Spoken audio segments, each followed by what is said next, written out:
नमस्कार विद्यार्थी मित्रांनो, आज मी तुम्हाला वीर बाल दिवस या निमित्त दोन शब्द सांगणार आहे, ते तुम्ही शांत चित्ताने ऐकून घ्या।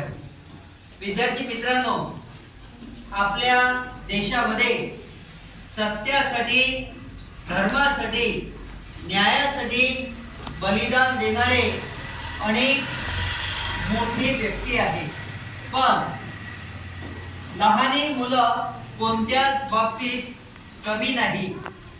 अशीच एक कहाणी गुरु गोविंद सिंग यांच्या दोन मुलांची।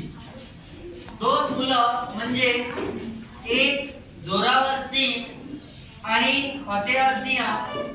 या दोन मुलांनी अगदी लहान वयात धर्माच्या रक्षणासाठी, सत्यासाठी आणि पुढच्या येणाऱ्या पिढीला शौर्य काय असते, धाडस काय असते हे दाखवण्यासाठी स्वतःच्या प्राणांचं बलिदान दिलं।